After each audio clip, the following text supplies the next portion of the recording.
Welcome to the Cold Steel Podcast, hosted by Amir Farouk and myself, Chad Ball. We consider it an absolute privilege to bring you guests from around the world who are truly experts in their craft. Our mission is to offer you a combination of not only masterclasses on clinical surgery topics, but also insights into achieving personal growth, productivity, and fulfillment as both a surgeon and perhaps more importantly, as a human.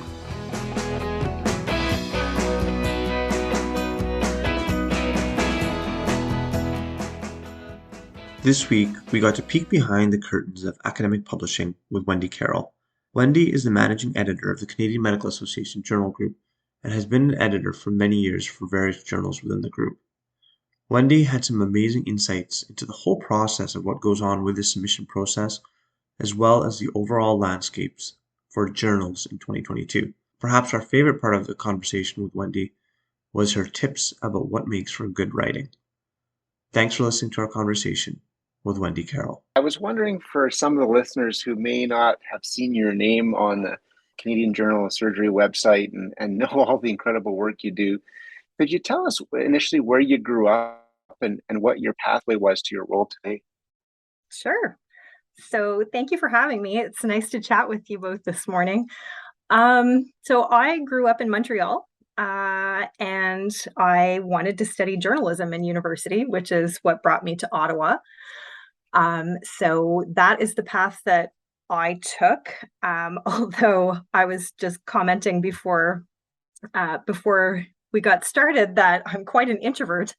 And so even though I was really strong in writing and editorial, the interviewing that goes hand in hand with journalism was a little bit out of my personality. So I kind of preferred to be behind the scenes, which is how I sort of carved my way into publishing. So I started working with the CMAJ group 15 years ago this month. And I started on as a copy editor on CMAJ and did a year of really intensive training working on that journal exclusively. And the following year, I took over as the managing editor of the specialty journals that the CMAJ group published. So that's CJS, as well as one other specialty journal called the Journal of Psychiatry and Neuroscience. And I was in that role for about a decade. And 4 years ago, I took over as managing editor of the entire group. So the journals that I am responsible for are CMAJ, CMAJ Open as well, although one of the editors who reports to me has, run with that journal and she's doing a great job at it. And I have CJS, JPN, and JAMC, which is the French version of CMAJ.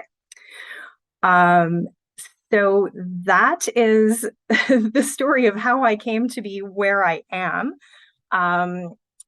In my role, all of the copy editors who work in the department, as well as the editorial coordinators, report to me. So we are the team that tackles content once it's accepted and takes it through to the finish line to publication. Just to go back a step, I was wondering if you could break down sort of the structure and the mechanics of some of these terms for our listeners who may not see behind sort of the journal curtain, in the sense of, tell us what a copy editor is. Tell us what a managing editor like you really does across all these journals and the nuts and bolts of it, and sort of how that behind the curtain world is structured. Sure. So the role of the copy editor is really, it's language focused, right? So our authors are the content experts, but where my team comes in is we're doing our best to help the authors frame their work in the clearest possible way so that we can help you, put the focus of your message where it should be, and help ideas get expressed the best way. So things that a copy editor will do, in addition to cleaning up some messy grammar or punctuation or things like that, we also want to look at content through a style lens. And that means focusing on things like the use of inclusive language. So one thing that a copy editor will do in a paper is make sure that we use what we call person-first language. So we won't refer to a person as a case or a subject or as their condition. We really want to put the focus on the person. So that is something that a copy editor will do. And they also have to look through the lens of copyright law. So, for example, if an author wants to reproduce a table or a figure that's been published elsewhere, we need to make sure that they've obtained the right permissions to be able to do that. So the role of the copy editor is really, it's polish. And for some authors, that requires more substantive work than others. Some content comes to us quite polished to begin with, and others need a little bit more work. So that's where the copy editor role comes in. As far as the managing editor, I sort of think of myself as the person in the middle of the spider web that is a publishing group. So I have to manage the people who report to me, and I have to manage the people who are above me and I report to. So in other words, I'm trying to keep the people who owe me content on track, and then I try to keep the people who are working on the content on track. And my role is to basically review and approve every single page we publish. So once a paper has been through copy editing and has gone to an author and authors are satisfied with their article, we finalize it, finalize the design, and then everything comes to me for a final check. And when I approve it, it goes to the online team and the publishing team to get it across that finish line into what's the finished product that people can access through our website or through PubMed or any other aggregator. One minor note is, I guess then, if I'm reviewing a paper, and I'm sure we'll delve into this even more, but just on this point, when someone's reviewing a paper, I guess we really shouldn't focus on the grammar or the, necessarily like the phrasing or what words are used, because an editor who's much better at that is going to go through the paper and try to help that. Or do you think that it's still important to, if I'm a reviewer, to comment on those types of things? I would think that a reviewer should be focusing more on the content itself, because as I said, the copy editors think of us as the language and the communication experts. We're not the content experts. So what the reviewer should be focusing on is that the content is as methodologically sound as it should be, and that to you as the content expert, is it as clear as it should be? Because if you have questions, then we will definitely have questions. So I would say definitely a reviewer doesn't need to focus on things like grammar and sentence structure. We've got that end of things. What we want the peer reviewers to be focusing on is the integrity of the content. Gotcha. So, I'm an author. I submit my paper. It's accepted for publication. What are the steps then going forward? Like, what actually happens to the paper between the time I press submit and the time it gets published? That's a great question. So I won't comment on peer review because I think a lot of your listeners probably have the experience of having been peer reviewers. So once the peer review is complete, and then either Dr. Ball or Dr. Harvey press that accept button, that's when my team takes over. So there's a group of editorial coordinators who report to me, and they are the ones who take the manuscript from the submission system. So in our case, it's ScholarOne's Manuscript Central.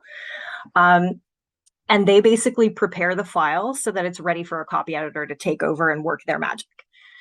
That seems like it should be simple, but it's actually really not. There are a lot of steps that the coordinators have to do to be able to have a paper that's ready for a copy editor. And sometimes those things can cause a little bit of a delay if the files aren't as complete as they should be. So basically they have to go into the submission system and grab all the different pieces of the content, and they have to make sure that everything's there. So for example, if a paper has figures, but the figures come in and they're not editable or they're not high res enough, then those coordinators will have to work with the authors to chase down formats that we can work with. In addition, they'll have to make sure that pieces like appendices, if there was an appendix mentioned in an article, was the appendix submitted? They have to collect that as well. Most importantly, they're in charge of collecting the publishing forms. The most important one being the license to publish. It's the way copyright law works in Canada. Anyone who is an author on a paper is one of its copyright holders. And if we do not have a signed form from every author on a paper, we can't legally proceed with publishing that paper. So a huge part of the job of a coordinator is to make sure that all the pieces are in and that we can work from them. Yeah, clearly, I mean, there's all this behind the scenes stuff that's going on that authors don't necessarily see. Maybe I will actually ask Dr. Ball to comment a little bit on the peer review process. Again, I think many people have had the experience perhaps of submitting papers, but maybe not necessarily so much on what the actual process of peer review is. And perhaps even Dr. Ball, if you could comment a little bit about what your role is as the co-editor in chief, and how does that play into the papers that perhaps have split votes per se, or where do you fit in as the co-editor in chief for what gets published and what doesn't? Well, thanks, Mayor. Maybe the first thing I would say is I feel washes of guilt coming over me listening to Wendy talk about trying to chase down appropriate and high fidelity imaging and co-author publication forms. On the author side, right? You write this paper and you're so proud of it, and you work through the peer review process, and it gets published, and then you're like, what are these details that they don't seem to matter to me a bunch? But as Wendy points out, nothing can go forward until all of that's in, and they are critical. So it's as an author, it's really incumbent upon us all to make sure those things get submitted appropriately and timely. The peer review process is interesting. Most articles, I would start by saying, and Wendy, jump in at any point here because you know this better than I do, but usually there's 2 reviews. And then beyond that, once those reviews come back, they arrive at an associate editor level, which is a third person who, as Wendy's pointed out, is a content expert, usually within a surgical subspecialty, for example, for us. So if it is a surgical oncology paper, that associate editor will have a surgical oncology background and bend and connections. So goes out for review, comes back, and usually between those 3 opinions, the thumbs up or thumbs down sort of comes out of it. If the 2 reviewers are split, oftentimes it'll go out for a third review, which can be helpful. And then at the end of the day, the associate editor will make their call as to whether they think it should be published and accepted or not. And then it comes back to the editor in charge. And I think sort of conceptually, we would fit between Wendy and the associate editors and have a little bit more sense of where the journal wants to go and maybe what the readership is, those sorts of sort of softer elements, and then make the final call there. But I would say overall, we almost always generally agree with the associate editor opinion. Would that be fair, Wendy? I think that's probably the case. Yeah, I think so. In terms of the content that's submitted and accepted, CJS has a pretty high accept rate because the philosophy of the editors in chief who've been the custodians of the journal while I've been on it has really been that this is the place that we want Canadian surgeons to go to publish their research. So I think you're right, Chad, in that most of the time the associate editors will make a call as the content experts, and you and Dr. Harvey usually agree with them.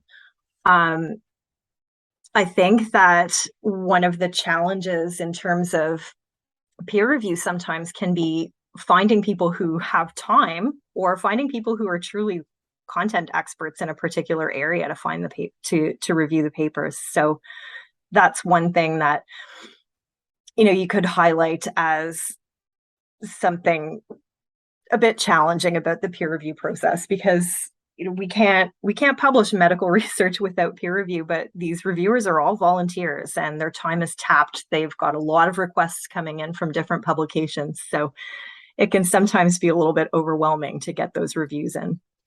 I'm so glad you said that. That's sort of where I was going to go next. I completely agree, and I would publicly, as on behalf of Ed and myself, thank all of the reviewers that get that email asking us asking them to do a review on a paper, for doing that, because these are unpaid, off the edge of your desk, done late at night or early in the morning, at the expense of family and personal time. One of the challenges, as you know, as well as we do in Canada, as compared to the US, where I'm also on a number of editorial boards and associate editorships, is just the number of people, as you point out, in Canada, obviously at 10% of the US. In the US, it's quite easy to find enthusiastic, opinionated, good reviewing surgeons. And part of that is the way that surgeons in the US are remunerated. You make more money as you climb the sort of academic ladder, and part of that is contributing to peer review as a process, not only just publishing at the other side of it. So there's a lot of very hungry people who are willing to do that work, really at every level. In Canada, as you point out, it is harder, and so we're really at the mercy of goodwill of our colleagues across the country.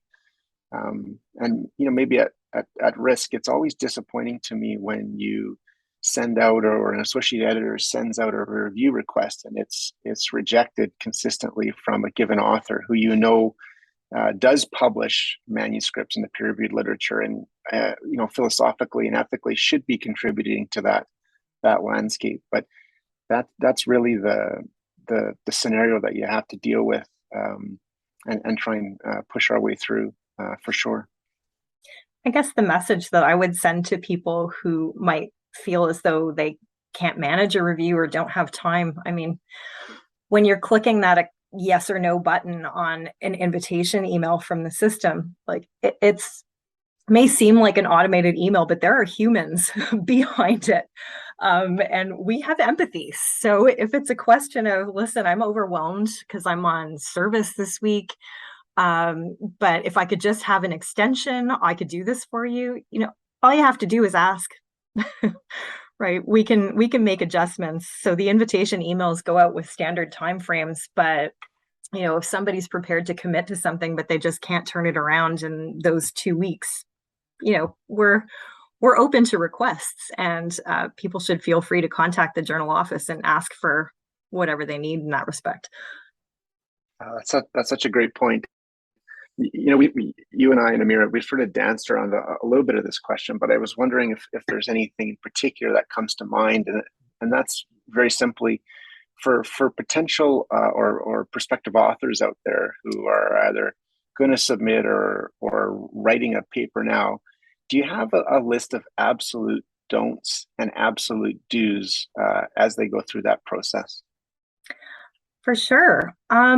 It's funny. The biggest do on the list would be to consult the instructions for authors that are on our website. There's a lot of details in there that could be helpful. I mean, I think a lot of people don't necessarily, go to read the instructions because they can be overwhelming. The pages and pages, an infinite scroll of information, but there's some good details in there that can help people sift through the preparation process. Some issues that we encounter, for example, that might cause a delay or a lot more running around, that could have been avoided. Sometimes papers are submitted in PDF format. We can't work with PDFs. So if a paper is submitted in PDF, for example, through the submission software, our coordinator will have to unsubmit and then go and request an MS Word version. So even just what software to use to send in material seems like something so simple. but that's something that can cause delays in there. So prospective authors should definitely be working in MS Word for their submissions. Again, we already mentioned editable figures. And for material that has been published elsewhere, for example, that can come up in meta-analyses and systematic reviews where we're collating information from previously published sources. So for material that goes in that type of paper, if anything has been published from another source, the appropriate permissions have to be obtained. So it's much easier for that kind of thing to be gathered before that accept button is hit, because if it reaches the copy editing stage, or God forbid, if it gets past the copy editing stage and it comes all the way to me, and when I'm supposed to just review and say, yep, we're good to go, and I notice something and think to myself, do we have permission to use this? So that's not a delay you want to encounter at that late stage in the game. So it's really important for authors to be diligent about making sure they have permission to use information that's been previously published. And certainly we don't expect surgeons or authors in any discipline to be copyright experts. So if an author who's in the submission planning stages has any questions about, hey, I'm not sure if I can use this or not, shoot us an email. We can walk you through the process. We can let you know what the requirements are, what you need to ask for when reaching out to a copyright holder for permission. So there are ways that the people in the journal office can help make sure that you're on track with that submission. So those are the main things. So don't take things that have been published elsewhere without permission, and do consult the instructions for authors. This comes up a lot when, on Twitter, and people complain about this all the time. Is there a way that we could standardize submissions amongst journals, like sort of across the board? Because I think it's very hard and frustrating for authors to try to figure out the various formats and submission specifications across all these different journals. Has there ever been a discussion of, between journals, like even if you just think about the CMAJ group, about actually standardizing some of these submission requirements? That's a great question. And I can say for the CMAJ group, the team of coordinators who report to me are all about that standardization and trying to make the process similar, if not exactly the same, across the journals that we publish. And that's been a bit more of a recent endeavor. We used to be a little bit more separate in terms of the teams that worked on the journals. So where we are now is that everybody who is on staff is trained at least as backup or to full-on work on any of the journals that we publish. But to answer your question about conversations among journals, that comment comes up a lot. It's something that people who work on the peer review side of publishing are really cognizant of, because we know the submissions are so different from one publication to the next. I'm a member of the Council of Science Editors and have the opportunity to go to their annual conference sometimes. Obviously not the last couple of years because of COVID, but that's definitely been a comment that's been raised at those continuing education sessions, something very much at the forefront of minds of people in publishing. We're just not necessarily sure how to do it, how to make it work, because not only do different publishing groups have their own processes, but different publishing groups use different manuscript submission systems, and they're not all the same. So the short answer is we feel your pain, and we know it's a sore spot, and we know that we need to try to make things a little bit more standardized to make things easier for our authors. But I think we don't have the answers yet. Yeah, it's not necessarily an easy problem to fix, which, that Twitter, the only thing that people can do is complain. But it's a lot easier to complain than to actually come up with solutions. I did want to circle back to peer review, and I'd love, Dr. Ball, for you also to weigh in on this. You mentioned how hard it is to actually get peer reviewers particularly in Canada, to come on board and do reviews in a non-remunerated fashion, and in some ways not recognized, right? Because the reviewers are the names of the reviewers are not published. I'm curious, Wendy, your thoughts on other systems for peer review. So, such as actually having the names of the reviewer published along with the manuscript, or I've even seen some journals where they actually publish the reviewer's comments as well. Um, like, have you thought about different systems for actually doing the peer review system, and what are the pros and cons of doing peer review in different ways? And maybe I'll ask Wendy for you to start, and then I'd love Dr. Ball to comment as well too. So that's a great question. And I can tell you that we haven't considered changing CJS's system from double blind at this point. But one of our journals, CMAJ Open, does have open peer review. And as long as we have the reviewer's permission to post their comments, reviewer comments are actually published online as a data supplement to a paper once it's published. So it's definitely something we can do and that we'd be open to. The decision of whether to do that would involve discussion with the editors-in-chief, who are the custodians of the journal. But if that's something that CJS would be interested in pursuing, then we can certainly have a conversation about it. Yeah, it's an interesting question, Amir.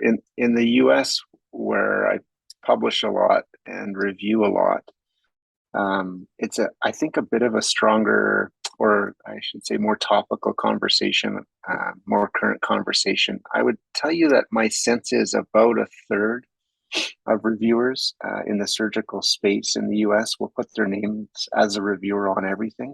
I do that. I say at the bottom, I always put a line in after I review a manuscript: you're free to use my name and let them know who it is. Some people, though, have a very different view of that and are nervous about that for a number of reasons. I'm sure you and our listeners could probably come up with, particularly in a time and an era where social media pressures can be so great and targeted. So I don't know where that's going to go, and I don't know if it'll become open, fully non-blinded eventually across the space. My gut says it will over the years, but I don't know. The other part is that from the editor-in-chief point of view, you do, Wendy and her team, not only at CJS and across the Canadian journals, but really at every journal. So you get the review back from reviewer one, you get the review back from reviewer two, and you as an author see what they want you to see. But there's always a separate place where that reviewer will write comments, as you know, Amir, to the associate editor and the editor-in-chief. So sometimes you get these scenarios where the review that's going back to the authors may seem relatively benign. Like, it may be quite polite, especially in Canada, and it may be like, here's 8 things that we're asking about. But in the blinded or private notes to editor-in-chief, associate editor Wendy, and so on, it's like, this paper can't be published because there's this major flaw with it, and it's a much more frank part of it. So sometimes you get authors saying, hey, why was my paper rejected? One author one reviewer maybe liked it, one reviewer really didn't like it, and the reviewer in the middle is sort of lukewarm, but that reviewer in the middle has written a paragraph is sort of saying there's no way. And so that does create some conflict, and at the editor-in-chief level, we have to try and navigate that respectfully and carefully. But there is more going on even beyond the review language in terms of opinion and assessment of these manuscripts. Sure, that's an interesting point. And I would imagine that there are circumstances or situations that might make a reviewer really uncomfortable with having their comments being public. I mean, just coming from the perspective of someone who's edited content, when you're working with a brand new author, you have no experience of working with this person before. Sometimes it's hard to know how heavy-handed, for lack of a better term, to be, because you don't necessarily know how that feedback is going to be received, and it's certainly not your intent to appear like a bully or anything like that. But I can imagine that many people would feel uncomfortable having their reviews public. Yeah, it's interesting too. The two other things that come to mind.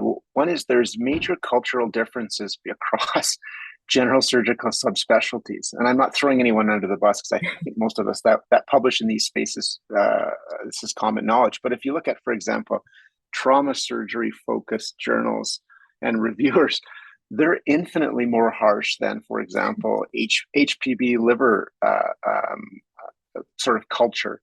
And it's not to say the content and the quality of the review is better or worse, but the language and the maybe aggression, it is very different. And I always find that, quite interesting. The other thing, and I don't know, Wendy, if you would see this across all the journals you purview, but Ed and my sense is that over the years, more recently in particular, when a manuscript is rejected, there's a much higher frequency of a letter of sort of complaint of saying, why was this rejected? This should be accepted. This should be published. Like just more sort of anger, I would say. And I think it predated COVID as well. So I don't think it's just an exhaustion sort of COVID related issue. And it is interesting because, I don't know, I've traveled around the world giving grand rounds on publishing, and there's sort of a slide that I talk about with that.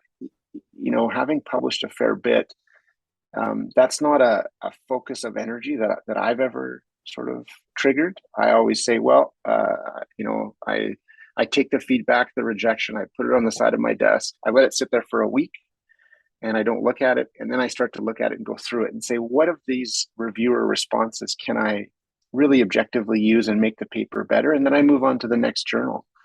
And there's not a lot of emotion behind it, with the benefit of having done that a lot of times. But I do find it at the editor-in-chief level more challenging by the year and by the month, with really upset authors on occasion, and increasingly frequently.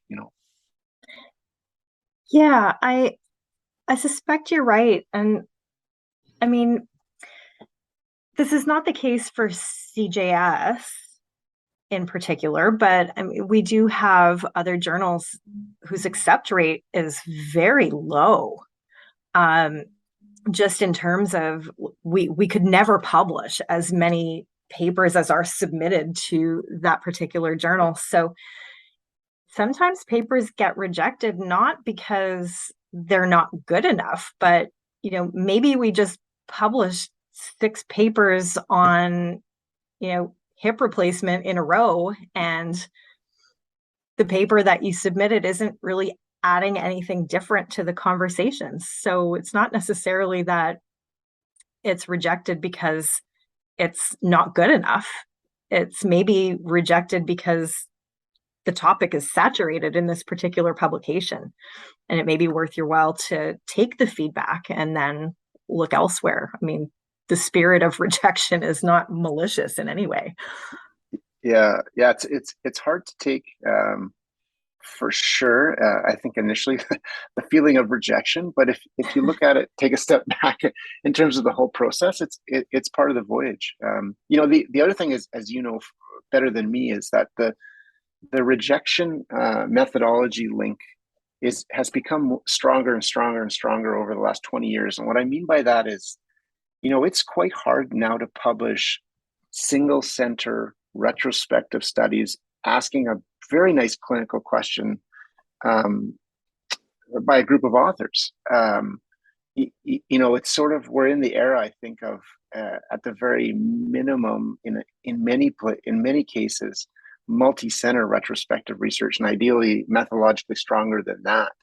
So it's not uncommon to do a great single center study at your center that has a really important quality improvement piece to it, but may not really apply to other centers and hasn't included other centers. And so that applicability piece to a greater a target audience may not be there. And a lot of those papers have to go through a lot of different journal submissions and come down the ladder, unfortunately. And you go back a decade ago, those were all being accepted at the top subspecialty journal across many fields. And so the actual content and methodology, not requirement, but bar or threshold has changed significantly too. Wendy, I mean, you've been an editor for a long time, and I know this is like trying to ask someone to summarize E.B. White's, elements of style. But what are some of the things that, like, you look at manuscripts and you think, oh God, how did someone write this? Or what are some of your tips for writing good, high quality scientific manuscripts? Are there any things that you've noticed over the years, some principles that just seem to stand out as these are what make good manuscript writing? Actually, it's funny. Your question made me think of a workshop I took a long time ago that was offered by Editors Canada. And the editor who developed the workshop retired quite a while ago and doesn't deliver it anymore. But I think it's been adapted, but it was called 8-step editing. And there were basically 8 tips of things to look for on each pass of a manuscript that you're working on. And those tips apply to writing as well, because they're such easy things to do to make writing stronger. So, without giving away the content of a workshop that doesn't belong to me, a couple of things that I learned and still apply when I go through manuscripts and try to polish them up. Using active verbs really helps. So there's a tendency I find, especially in scientific writing, where people want to use the passive voice rather than the active voice. And they use a lot of the verb to be. So the actual action of a sentence is often hidden. And just changing that structure around makes your writing pop really, really well. And so I know that there's some purists who like to focus on passive voice because that was traditional in the scientific publishing, but we're trying to move away from that because it makes writing so much stronger and so much easier to read. So that's one thing that I would offer as a tip for better writing. And I would also say that one of the style things that we are looking for these days is what I mentioned before about inclusivity. So we really want to make sure that we're using inclusive language and that we're putting the person first in everything that we're publishing. And inclusive language can be a challenge because it's always evolving. So we might make a style decision and say, this is the acceptable term for this group of people or for this situation. And then we use that expression for a year or two. And then we learn that expression was not the greatest idea after all. So language evolves and it's a learning process. So we try to take feedback from different groups. So if concern is expressed that we did something wrong, we listen and we try to make those changes. So it's important for any writer to be aware of that kind of sentiment among the populations we're writing about. Those are some fantastic writing tips and style tips. Um, what, Wendy, when you're reviewing a manuscript, how, number one, do you check for things like plagiarism? And two, if you detect plagiarism, what do you do about it? And I'm curious, as well as if CJS uses any of these softwares to actually try to detect plagiarism. So I don't believe that CJS runs all manuscripts through software. We do have a software that we will run. I believe we're running things as spot checks at the moment. I don't know if everything gets run through. I would have to check with the person who's tasked with doing that. But as an editor, you can kind of keep an eye out for red flags. So, for example, if you're working your way through a manuscript and it's kind of rough going, but then you get to a section that is, surprisingly written really, really clearly, and then it gets back to rough going text, you may, your spidey senses may start to tingle. And then you can kind of copy some of that passage and throw it into Google and see what you find. So we do look for some red flags of, an obvious style change or an obvious language skill change when we're going through a paper, to look out for that kind of thing. The letter of the law, honestly, is that if you say, for example, let's pick a potential domain that say happened this calendar year. So if you submit two papers built from the same data set, that has to be just purely disclosed. Ideally, in your methodology and your cover letter, you should say this is a data set from this other publication, and we've now sort of rejigged it or added to it or done whatever to it. And so here's a new angle and a new important question. That's the above board thing to do, and that's what EICs will look for. Having said that, sometimes not only that escapes the circumstance, but two papers just are sort of almost exactly the same to two different journals over two different periods of time, and that does happen. So in theory, you reject it, you say it looks a lot similar to this, you should reference it, change it, and sometimes the feedback from the authors is sort of nothing, and sometimes they return with aggression and try and defend why it's different. The truth is, at the end of the day, if it's truly plagiaristic, you're supposed to report that to their respective university and departments. We usually choose not to do that, at least in Canada. In the US, for sure, it's going to happen 100 times out of 100. They're not quite as conciliatory, but there is potentially a really big fallout from academic fraud and publishing fraud.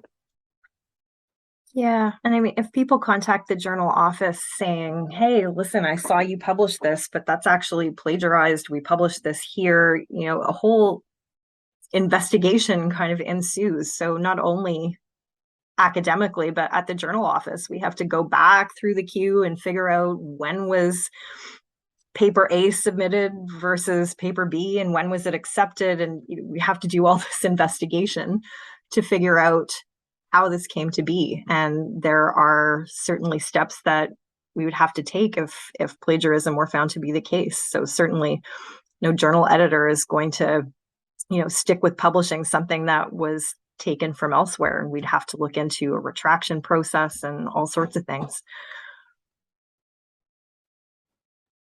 Yeah, it almost seems like stupidity, I think, in 2022 to try to plagiarize things, although I'm sure people try. But it's so easy to cross-reference things and check things that have been published in other places that really it's not going to be easy for you to plagiarize things. What's both of your sense, and Wendy, I'm particularly interested having you having seen the evolution of things from sort of behind the scenes as well. How do you think predatory journals have changed the way that publishing works, and or do you think it hasn't made any difference? Like where do predatory journals fit into the landscape, and has it affected the editorial process at all? Oh, that's a great question. It's a little difficult to answer too. um, I feel like that kind of would come into play a little bit before content actually reaches my team. But in terms of predatory journals, if you're thinking of the type of publication that it's basically pay for publication, like give us some money, we're going to get your paper out to the world, and these promises are put out there. I think part of that affects my team is that it kind of sets unreasonable expectations in terms of turnaround. So it can be difficult to have to go back and explain to an author, especially if they've paid a publication fee, who questions, my paper was accepted 2 weeks ago and I haven't heard anything from you. It's like, okay, well, we're a full service publishing department, and there are many steps that have to happen before we can get a paper to completion. Whereas some of these predatory publications, when they actually put material out, there's not been the level of work that we offer put on it. And they make promises that a legit publishing shop can't really offer, especially in a smaller market. So I would say that might have had an effect in terms of expectations of what the people working on a journal are able to accomplish in a particular amount of time. In terms of effects on authors, I'd maybe defer to Chad because he has the author experience and what those types of promises and expectations and the effect that they can have on authors. Yeah, no, I think that's a good summary. It's no different on the authorship side. Predatory journals, is, I think probably everybody listening knows, are an increasing scourge or problem. Their financial structure is very different. They are for profit, as Wendy mentions. So they're just interested in really the submission and publishing fees to generate income. And almost across the board, there's very little, if any, relevant or quality peer review. The other thing that they were very good at initially was trying to put well-known folks, clinicians in particular, onto editorial boards to, again, kind of give it the visage that it was a true journal, but really they're not. And I don't know, how many emails everybody gets, community and academic practice, but certainly predatory journal solicitations come into my email box multiple times a day. There's a beautiful CJS manuscript that looked at that, published by Duncan Nickerson, one of the plastic surgeons in Canada. That was very interesting, but yeah, it's a big problem for sure. In the irony, Dr. Bello, like what you said about the fact that the bar for publication in many journals has gone up, and yet in some ways the bar has never been lower to actually get content, whatever your content might be, out into the world. So it's kind of this funny position that we find ourselves. I mean, on this topic, Wendy, can I ask, how are journals funded? And I know we've talked about this on the podcast a few times, but can you talk a little bit about how journals are funded? Do they make any money? And are the editorial board and reviewers paid? Sure. So I can only comment on the journals that I run. So certainly there are different circumstances for different publishing houses. In our case, we do have article processing charges for all of our journals. Even though the CMAJ group is technically considered for profit, a distinction my publisher would want me to make here is that we don't actually make money. So the article processing charges that we put out, really, the expectation is that the journals, we hope that they break even. So the revenue that we try to generate through article processing charges and through advertising revenue, that's basically to pay for the running of the journal and the publishing of the journal. So, in our case, yes, we have the journal funded, and in CJS's case, we also have sponsorship from the departments of surgery across the country. So that sponsorship helps us keep CJS's article processing charges on the lower side. They're considerably lower than what the other journals are charging. But definitely, we do not make any money off the publication. We are just using that funding to run the publication. Yeah, to answer your question about the editorial board, it's the same thing. The associate editors are not paid at all. As we've talked about, the reviewers are not paid at all. So this is really truly a volunteer experience because of people's ethical belief that they should contribute. Well, we've certainly touched on a lot of topics today, Wendy, and we appreciate your time so very much.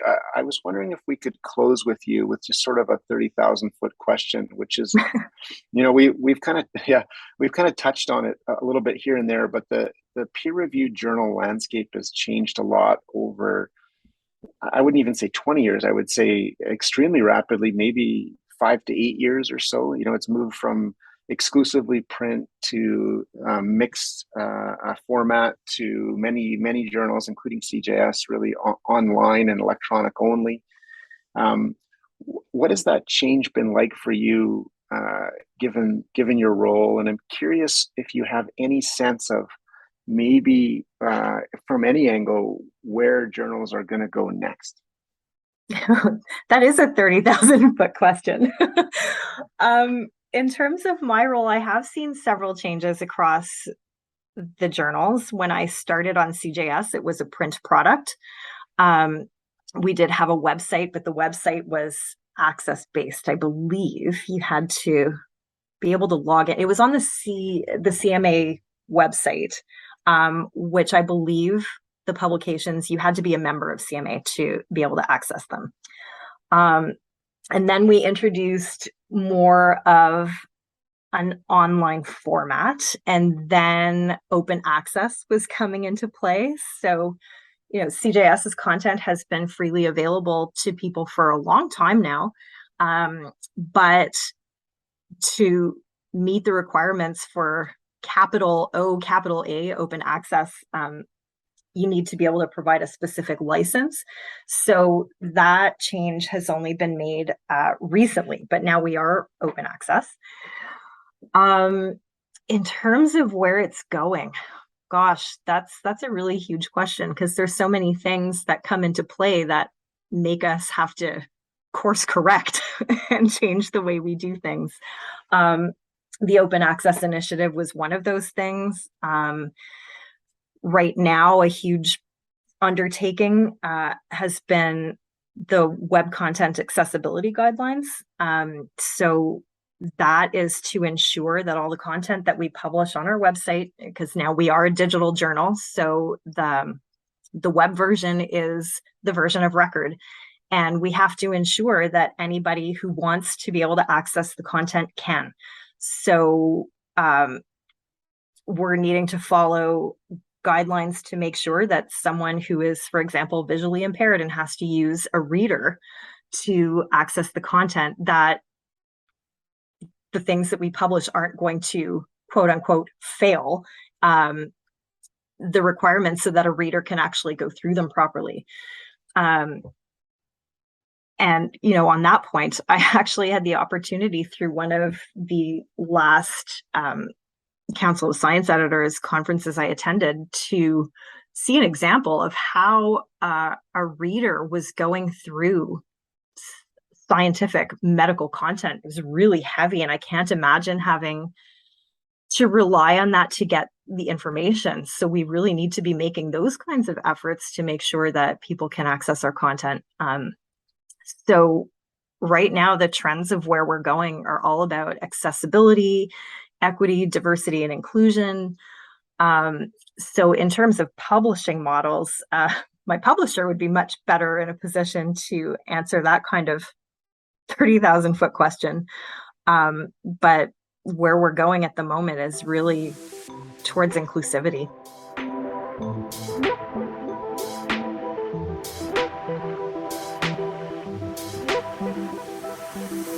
You've been listening to Cold Steel, the official podcast of the Canadian Journal of Surgery. If you like what you've heard, please leave us a review on iTunes. We'd love to hear your thoughts, comments, and feedback, so send us an email at podcast.cjs@gmail.com or tweet at us at CanJSurge. Thanks again.